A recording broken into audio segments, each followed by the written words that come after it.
Okay sir.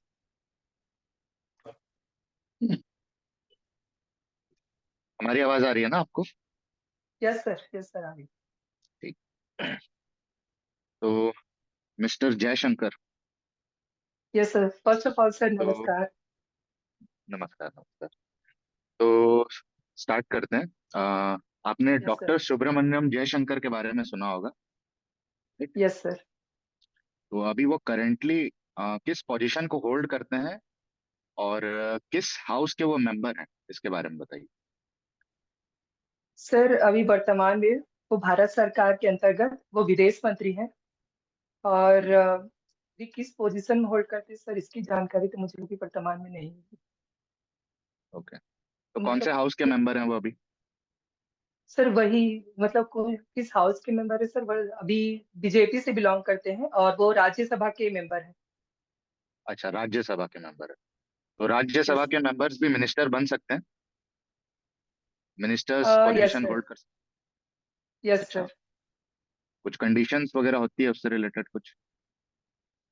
Minister बनने के लिए क्या कंडीशंस होती है, इसके बारे में थोड़ा? सर वो लोकसभा या राज्यसभा के सदस्य होना चाहिए। हम्म। क्या अपार्ट फ्रॉम, अगर लोकसभा या राज्यसभा के अगर वो सदस्य नहीं भी हैं, तो क्या हम डायरेक्टली किसी और को हम डायरेक्टली मिनिस्टर बनाया बनाया जा सकता है या नहीं बनाया जा सकता?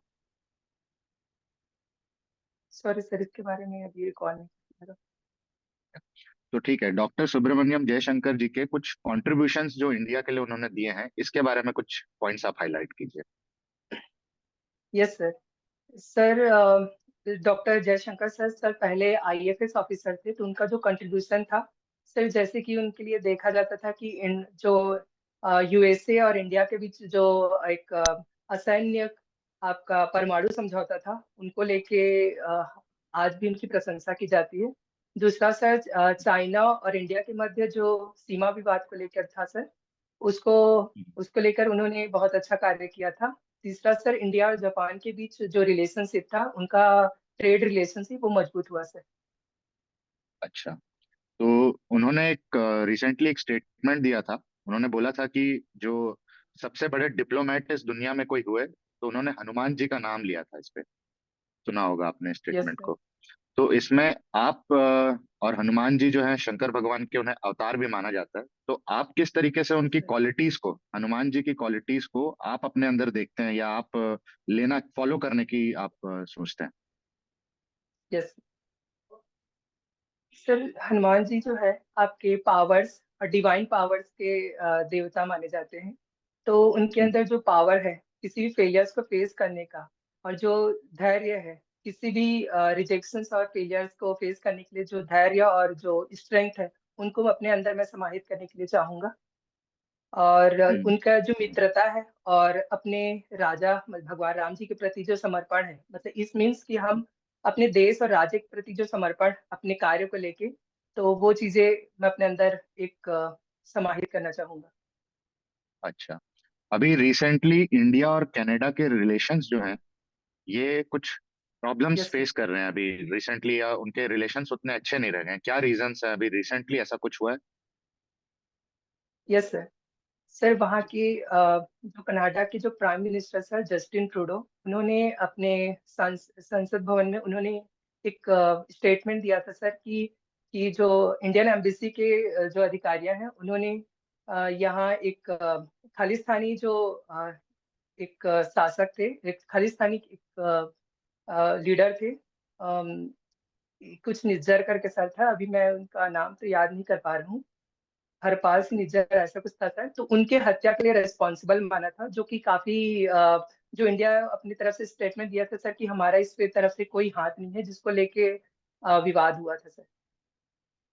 अच्छा, तो क्या आगे के स्टेप्स होने चाहिए इंडिया की, आपकी क्या सोच है इस पे, कि जिससे कि बेटर हो पाए इंडिया और कनाडा के रिलेशंस? सर अगर इस चीज के बारे में अपना स्टेटमेंट अगर इंडिया देना चाहे, मतलब ये है सर कि इंडिया कभी वॉयलेंस का सपोर्ट नहीं किया सर। तो जो भी चीजें अगर होगा, तो उनके बीच में द्विपक्षीय वार्तालाप से इन चीजों का सॉल्यूशन लिया जा सकता है सर। और मुझे ऐसा लगता है सर कि एक दूसरे पे एलिगेशन लगाने के बजाय, अगर हम समझो द्विपक्षीय वार्तालाप बैठ कर अगर करें तो इसका सोल्यूशन अच्छे हम्म, से निकाला जा सकता ठीक है। तो अभी यूनाइटेड स्टेट्स में अभी इलेक्शंस हुए थे, तो वहां पर आप है। Yes sir. जो पार्टी है, दो पार्टीज है वहां पर, दोनों का नाम बता सकते हैं? Yes sir. सबसे पहले तो डेमोक्रेटिक पार्टी है सर, और दूसरा हम्म, रिपब्लिक पार्टी। ये दो अच्छा। पार्टियां हैं सर। अच्छा, तो इसमें रिसेंटली अभी रिपब्लिकन पार्टी जो है, ट्रम्प जो जीते हैं वहां पर, तो यस सर। आपका क्या सोचना है कि क्या इम्पैक्ट है इंडिया के लिए इसका?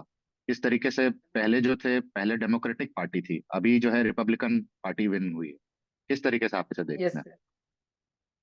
सर ये देखना चाहेंगे कि इंडिया के लिए तो देखिए सर, चाहे डेमोक्रेटिक पार्टी हो या रिपब्लिक पार्टी, इंडिया के लिए तो दोनों बेनिफिट है। पर अगर आप ट्रम्प अगर ने अभी जीत हासिल की है तो ये देख सकते हैं सर कि ट्रम्प ने हमेशा मतलब जैसा हमारे इंडिया में एक अभियान चला था सर, नमस्ते ट्रम्प, 2019 की बात है। तो एक तरीके से देखोगे सर कि व्यक्तिगत रूप से हमारे ट्रम्प के साथ एक अच्छा संबंध है। तो आने वाले समय में ये देखा जा सकता है कि सर जो ट्रेड को लेके अमेरिका और इंडियन का जो ट्रेड जो संबंध है, जो आर्थिक रूप से जो संबंध है, तो वो एक मजबूत दिखाई देगा। और एक और देखा जाता है सर कि ट्रम्प हमेशा एक चाइना का जो वो है टैरिफ रेट बढ़ा के रखा हुआ है, मार्केट का टैरिफ रेट में। तो इससे इम्पैक्ट हमारे इंडिया पे ये हो सकता है सर कि अमेरिका अमेरिका के मार्केट में हमारे जो इंडियन जो कंपनियां हैं वो उसको एक बढ़ोतरी मिल सकती है, और आने वाले समय में अमेरिका के मार्केट में इंडिया के लिए एक प्रतिस्पर्धात्मक रूप से बोल सकते हैं कि आर्थिक रूप से बहुत आगे बढ़ सकता है। ठीक है, ठीक है, ठीक। तो इसमें एक मुझे ये बताइए कि इंडिया के बॉर्डरिंग कंट्रीज कितने हैं? बस नंबर मुझे बताइएगा। सर लैंड अभी जो बॉर्डरिंग मैं कंट्रीज। सर 7, मैं एग्जैक्ट अभी याद तो नहीं आ रहा सर, बट जहां तक मैं हम्म, रिकॉल कर पा रहा हूँ सर 7 कंट्री है जो इंडिया के आसपास बॉर्डर शेयर लैंड करते हैं। बॉर्डरिंग। Okay, okay, yes. ठीक है। तो एक जो इलेक्ट्रिक साइकिल होता है, इलेक्ट्रिक यस सर। स्कूटी नहीं, इलेक्ट्रिक साइकिल, इसके बारे में आप मुझे बता सकते हैं कि क्या इसे चलाने के लिए हमें ड्राइविंग लाइसेंस की आवश्यकता होती है? सर इलेक्ट्रिक साइकिल की बात कर रहे हैं? हाँ। सॉरी सर, इसके बारे में तो मुझे अ, अभी ठीक है, तो अभी इलेक्ट्रिक स्कूटी जो हम चलाते हैं, इसके लिए ड्राइविंग लाइसेंस की आवश्यकता होती है? के लिए ड्राइविंग लाइसेंस की तो आवश्यकता होती है। अच्छा, तो उसके लिए क्या कंडीशंस है स्कूटी की, क्या टू व्हीलर की क्या कंडीशंस होनी चाहिए, जिस कंडीशन को फुलफिल करेगा तो ही उसके लिए ड्राइविंग लाइसेंस रिक्वायर्ड होगी? सॉरी सर, इसके बारे में मुझे रिकॉल नहीं कर पा रहा अच्छा, ठीक है। उज्जवल सर, आप कंटिन्यू। तो आप जांजगीर चांपा से हैं? हूँ। यस सर, नमस्ते सर। नमस्ते। हाँ, ये बताइए मुझे चांपा का नाम चांपा क्यों पड़ा? रीजन क्या था? सर चांपा का नाम चांपा ये कारण था कि सर कि चांपा जो है जांजगीर के जो सुनहरे कोसा कंचन की नगरी के लिए जाना जाता है, तो उनकी सुनहरो जो उनके अर्थव्यवस्था है, जांजगीर का पूरा अर्थव्यवस्था चांपा का एक विशेष योगदान रहता है सर। तो इनकी एक चांपा का जो वर्ड है सर, एक गोल्डन के नाम से आया है। जिस तो उनकी एक गोल्डन अचीवमेंट के लिए नाम से ही, मतलब गोल्डन अचीवमेंट के कारण ही उसका नाम चांपा पड़ा है सर। कुछ जगह तो ये लिखा गया है कि राजा वीर बहादुर के घोड़े चंपक के नाम से चांपा पड़ा है। क्या वो गलत है? नो सर, मतलब इनकी अलग अलग किंवदंतियां हैं जिनके आधार पर इसका नाम चांपा पड़ा है। तो उनमें से एक कारण ये है सर कि राजा जो वीर बहादुर सिंह उनके घोड़े के नाम पर है, और कई ऐसा मानते हैं सर कि जो कोसा कंचन की नगरी है, तो उनका एक वो है सर विशेषता है कि वो सुनहरे रंग का होता है। तो उनके नाम पर एक सुनहरा या चांपा के नाम से कहा जाता है। और जांजगीर का नाम जांजगीर क्यों है? सर एक्चुअल में इसके पीछे की स्टोरी है सर, ऐतिहासिक पृष्ठभूमि पर जाएं तो जांजगीर शहर की जो स्थापना ज्वाजल देव के नाम पर, ज्वाजल देव जो शासक थे, कलचुरी वंशी शासक, उन्होंने अपने नाम पर ज्वाजलपुर नामक शहर बसाया गया था। तो फिर सर समय के साथ फिर ये स्थानीय लोगों के द्वारा उसको जांजगीर का नाम पड़ा। ओके। तो आप मुझे ये बताइए कि थर्मोडायनेमिक्स में थर्मोडायनेमिक के कितने लॉज होते हैं? बेसिक लॉज ऑफ थर्मोडायनेमिक्स में कितने होते हैं total number of laws? Sir सबसे पहले तो zero law, first law, second law और थर्ड लॉ। ओके, तो फर्स्ट और सेकंड लॉ में बेसिक डिफरेंस क्या है? सर फर्स्ट लॉ जो होता है सर वो कंजर्वेशन ऑफ एनर्जी को बताता है, but they not define the with direction of heat flows. और जो सेकंड लॉ होता है सर वो डायरेक्शन मतलब एंट्रोपी के लॉ को बताता है।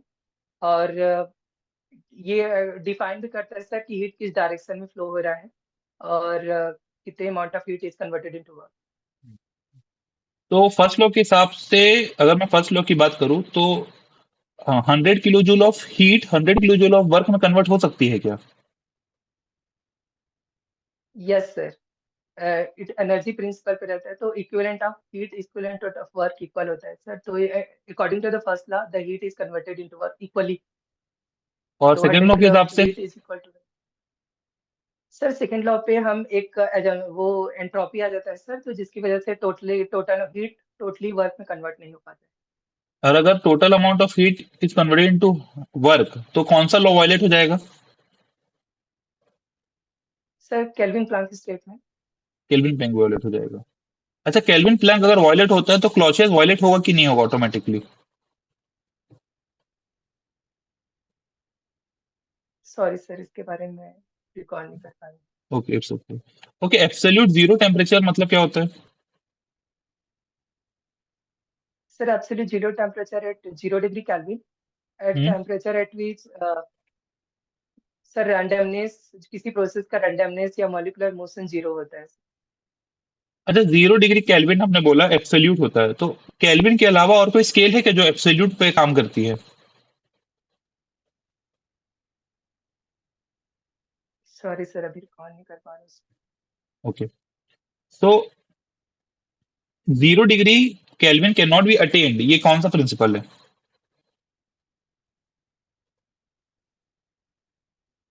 सर क्या रिपीट कर सकते हैं sir question? 0 degree kelvin absolute zero temperature can not be achieved, ये किस प्रिंसिपल से डिराइव कर सकते हैं आप थर्मोडायनामिक्स के?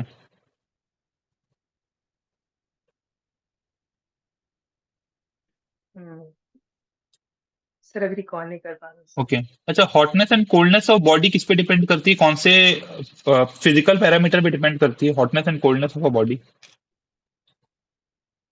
Yes sir, sir temperature. Okay, अच्छा, आपने नॉकिंग के बारे में सुना होगा। Yes sir. अच्छा, ऑटोमोबाइल के दो रीजन नॉकिंग को कम करने के लिए और डीजल साइकिल के दो रीजन नॉकिंग को कम करने के लिए बताइए जल्दी से। सर ऑटो में एक तो है कंप्रेसर रेशो को कम करके, दूसरा सुपरचार्जर ना यूज करके उसमें हम्म। नॉकिंग को हम लोग कंट्रोल कर सकते हैं। और दूसरा है सर डीजल में सर इग्निशन लेग को कम करके, और ये है कि एंट्री टेम्परेचर प्रेशर को बढ़ा करके। तो एंटी टेम्परेचर प्रेशर को बढ़ाने के लिए क्या यूज किया जाता है? Sir supercharger. सुपर चार्जर किस कंप्रेसर पे डिपेंड करता है, किस टाइप का कंप्रेसर होता है? सर सर एग्जैक्ट तो रिकॉल नहीं कर पा रहा हूँ, बट उसमें सेंट्रीफ्यूगल कंप्रेसर यूज किया जाता है। सेंट्रीफ्यूगल की rotary compressor?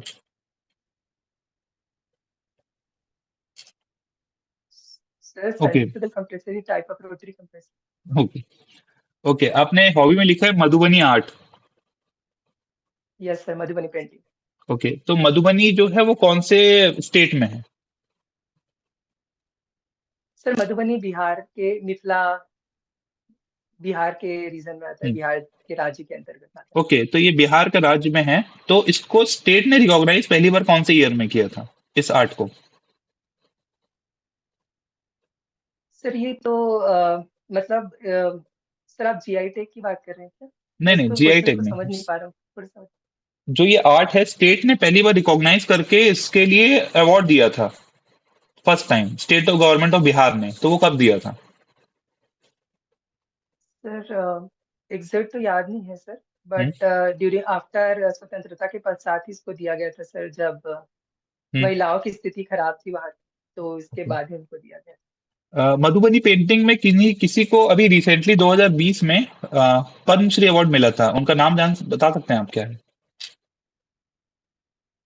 Yes sir, Sita Devi, मतलब एग्जैक्ट तो रिकॉल नहीं कर पा रहा हूँ सर, लेकिन जो रिकॉल कर पा रहा हूँ सर, सीता देवी या गीता देवी जो है उनको एक दिया गया था उनमें से किसी एक। हम्म, ठीक है। अच्छा, आपने ये सुना होगा कि फास्टैग होता है जो हम टोल में यूज करते हैं। यस सर, फास्ट है।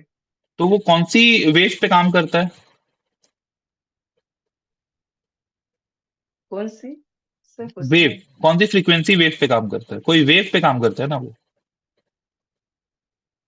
यस सर, रेडियो फ्रिक्वेंसी पे। ओके, उसकी फ्रीक्वेंसी रेंज क्या होती है फिर भी? अप्रोक्सीमेट आप मुझे बता सकते हैं किस रेंज पे रहती है वो फ्रीक्वेंसी? सॉरी सर, अभी रिकॉल नहीं कर पा रहा हूँ।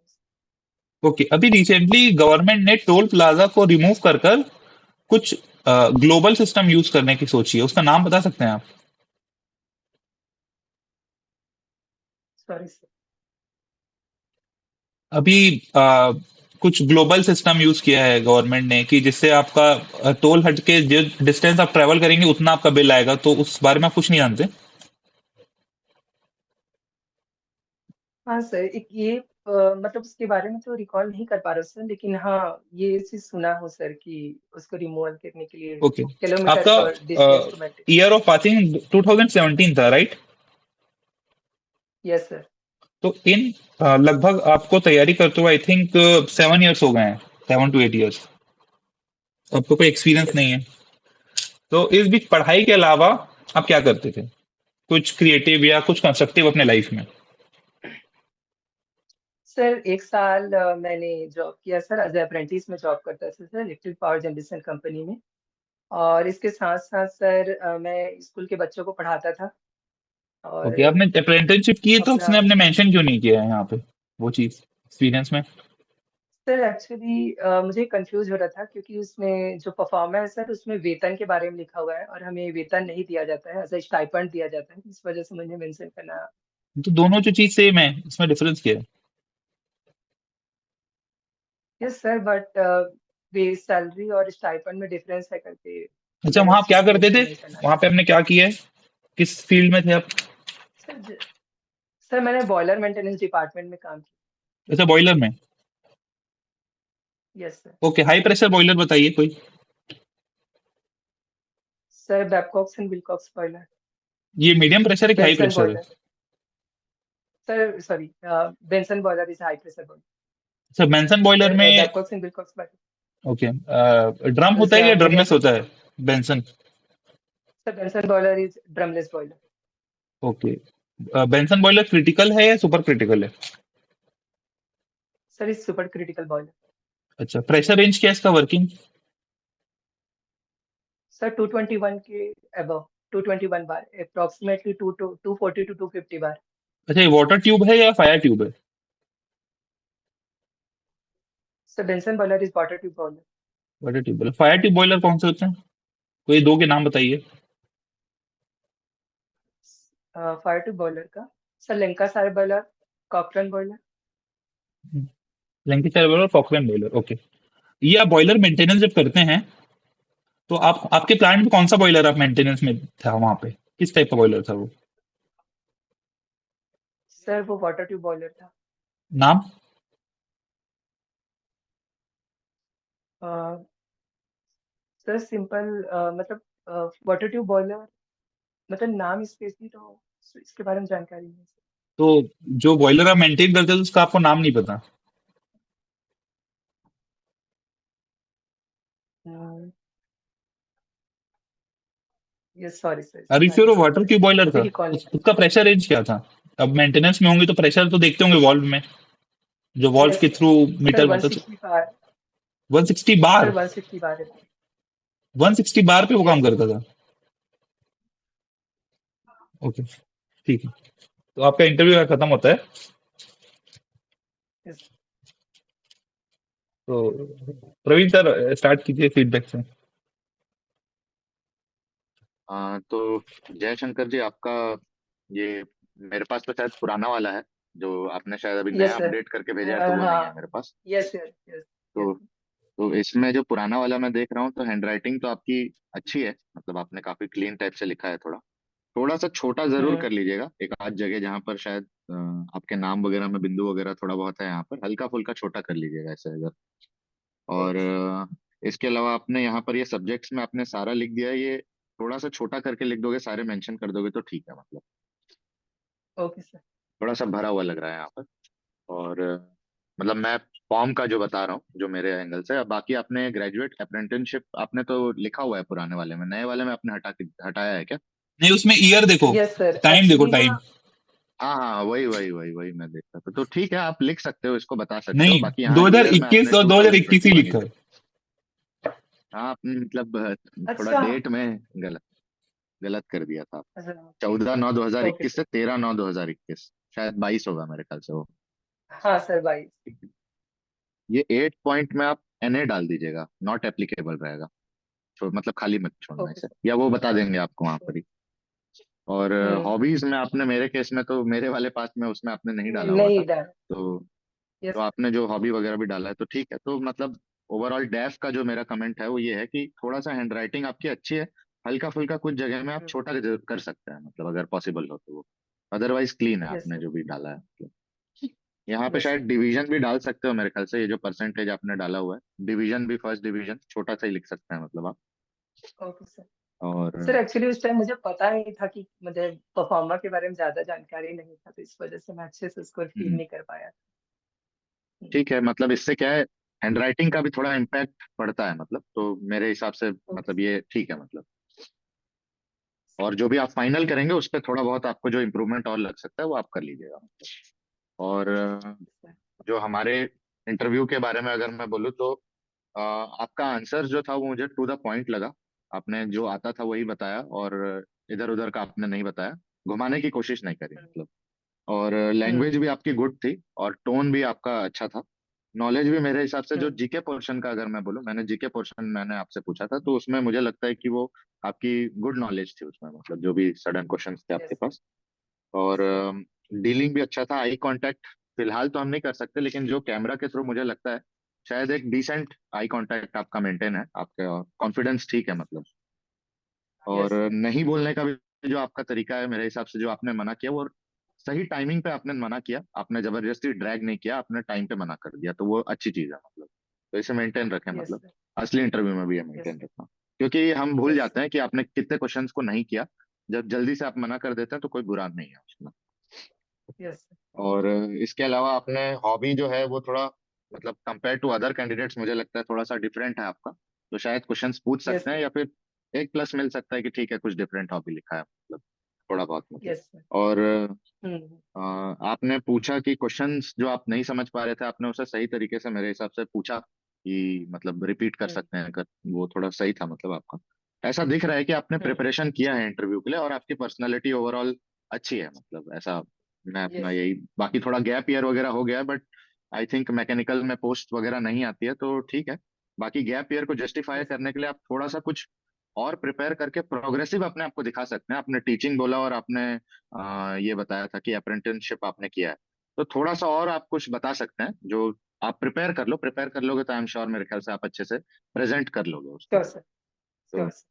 इम्प्रूवमेंट के लिए एज सच मुझे खास पॉइंट्स नहीं लग रहे हैं, बाकी नॉलेज एस्पेक्ट्स में शायद जो टॉपिक्स हमने पूछे और आपने मतलब बता दिया, बट अगर कुछ ऐसे टॉपिक्स जो आपने अपने लेवल पे कवर नहीं किया होगा, उसको भी आप कवर कर लोगे तो वो इंटरव्यू की रैंडमनेस जो है आप वो बेहतर डील कर सकते हो मतलब।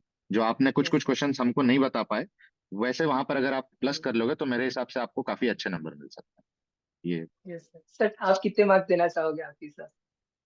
अब ये तो आपको हम आखिरी में बता ही देंगे, वो आपको उज्जवल सर यस भेज सर। देंगे आपको। Okay sir. ओके।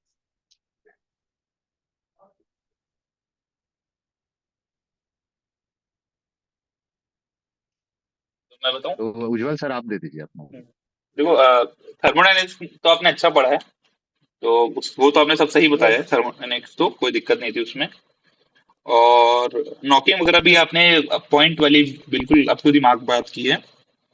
और हाँ, अगर आप हम्म। बॉयलर वाला वो लिखेंगे तो लिख दीजिए, क्योंकि वो अच्छी चीज है, क्योंकि वो टेक्निकल पोस्ट पे ही आपने काम किया, भले ही अपनी की सैलरी कम थी या स्टाइफंड थी, बट हाँ एक्सपीरियंस आपको मिला है उसका बॉयलर पे। यस तो सर। बट आपको बॉयलर पता होना यस सर। चाहिए, बॉयलर के बारे में, क्योंकि मैं भी जब पीएसयू में था तो मैं बॉयलर सेक्शन में ही था, तो उसका आपको पूरा पता ओके। होना चाहिए।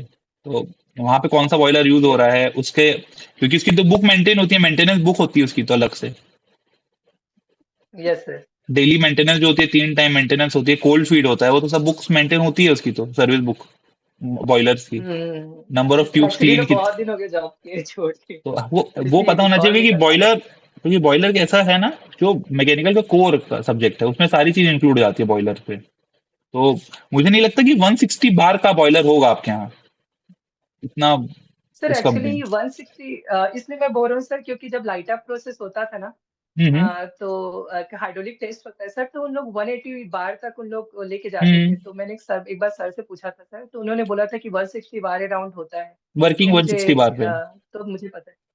ठीक है। Yes sir, working pressure is 160 बार। तो टाइप ऑफ बॉयलर एटलीस्ट आप देख लेना कि अब वो बॉयलर था कौन सा, सर वाटर ट्यूब यही में तो नहीं कौन सा समझ में आ बॉयलर रहा है था। कि वो बॉयलर कौन सा। ठीक है। और लगभग बेंशन के बारे में आपने ठीक बोला कि क्रिटिकल प्रेशर वगैरह है हम्म। इसमें। ठीक है, ये आपने ठीक बताया था। और हाँ, मधुबनी के बारे में आपने डिस्ट्रिक्ट तो मतलब बिहार की कौन सी डिस्ट्रिक्ट है, ये डिस्ट्रिक्ट आपने ठीक बताई कि मधुबनी एक डिस्ट्रिक्ट है बिहार की उस जगह का। बट हाँ, पद्मश्री इसमें मिला है, हम्म। 2020 में भी मिला है, उससे पहले भी मिला ओके। है। और 1969 में बिहार ने पहली बार इसको एक अवार्ड दिया था, गवर्नमेंट ऑफ बिहार ने। तो वो सीता देवी को दिया था। अभी रिसेंटली 2020 में जो मिला था वो दुलारी देवी को मिला था, पद्मश्री अवार्ड। अच्छा। तो ये आप ओके सर। ऐड कर लेना, क्योंकि पद्मश्री मिला है, इसको रिकॉग्नाइज इंडिया ने भी किया है इस आर्ट को। कोई लोकल आर्ट नहीं है कि जो सिर्फ स्टेट में है, ऑल ओवर इंडिया में भी फेमस है। नेशनल अवार्ड भी बहुत लोगों को इसमें मिले, माधुरी देवी को, सीता देवी को। सीता देवी को तो बिहार रत्न भी मिला यस है सर। इसी के लिए। तो ये थोड़ा डिटेल, बिहार रत्न अवार्ड, यस सर। हाँ उनको भी मिला है, तो ये आपको थोड़ा पता होना चाहिए। और हाँ, रेडियो वेव आपने ठीक बताया, फ्रीक्वेंसी नहीं बताई, वो एक्सपेक्ट भी हम उतना नहीं करते कि फ्रीक्वेंसी आप बता दे रैंडमली। हाँ, आपको ग्लोबल नेविगेशन सैटेलाइट सिस्टम के बारे में पता होना चाहिए, ये लेटेस्ट अभी टॉक में है गवर्नमेंट में, जीएनएसएस बोलते हैं इसको। Okay sir. तो इसको आपको पढ़ना पड़ेगा, ये अभी लेटेस्ट गवर्नमेंट डिसाइड कर रही है कि कैसे इंप्लीमेंट करना है इसको। तो ये एनएचएआई हम्म। के थ्रू ही होगी, ये नेशनल हाईवे के अंदर ही, ये भी टोल प्लाजा जैसे है आपके। Okay sir. तो ये आपको थोड़ा पता होना चाहिए लेटेस्ट हम्म। टेक्नोलॉजी के बारे में क्या है। और बाकी इन जनरल तो आपने ओके ठीक सर। दिया, पॉइंट वाली बोली, और जो नहीं आता था आपने स्ट्रेट फॉरवर्ड बोल दिया, नहीं आता मुझे। और हाँ, हॉटनेस एंड कोल्डनेस मैंने क्वेश्चन पूछा तो टेम्परेचर पे डिपेंड नहीं करता, वो थर्मल कंडक्टिविटी पे डिपेंड करता है, कोई भी सर गर्म है मुझे लगा ठंडा, था ये आंसर बोलना चाहिए।